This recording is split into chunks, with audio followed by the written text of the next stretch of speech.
In this lesson, we will learn how to use the data analysis tool to calculate confidence intervals. The following data, the data that you see on your screen, are the number of episodes experienced by a patient named Tina from December 1st to December 16th. For an example, we'll use this data to calculate the 99% confidence interval for the mean. You are used to confidence intervals. They're used when poll results are reported on television and radio and in magazines and newspapers. You might hear that 67% of the eligible voters will vote for Smith, with a margin of error of 3%. That means a polling organization is pretty sure Smith has somewhere between 64% of the vote to 70% of the vote. That's the 64% or 67% plus or minus the 3. The 64% is the lower confidence limit, and the 70% is the upper confidence limit. The confidence interval is then 64% to 70%. In this case that we're looking at right now, the confidence interval is the mean plus or minus the margin of error. And in the example I just gave you about Smith, it's the mean plus or minus the margin of error. But Excel does not automatically calculate the confidence interval, but it will automatically calculate the mean, and it will calculate the margin of error, which it calls the confidence level. Once we have these, all we need to do is subtract the margin of error, or the confidence level, from the mean to get the lower confidence limit, and then we'll take the mean and add the margin of error, or the confidence level, to it, and that'll give us the upper confidence limit. So I just made it sound a lot harder than it really is. This is really an easy thing to do. We just go up to Tools, we select Data Analysis, which is usually at the bottom of our tools. We click on that. Up comes our Data Analysis dialog box. We'll pick Descriptive Statistics. We'll click OK.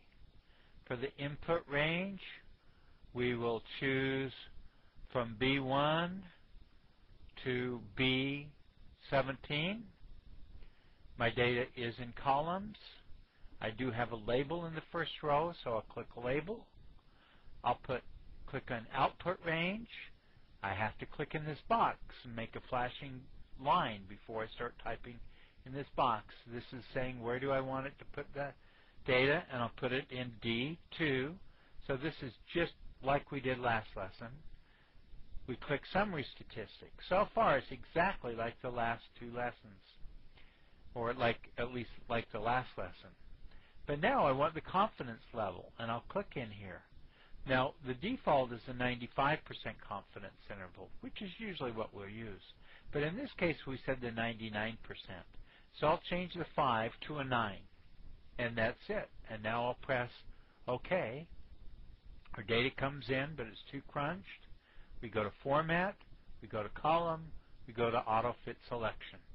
And here's our data. This is the mean, this is the standard error, this is the median, this is the mode, this is the everything that we normally get till we get down to confidence level.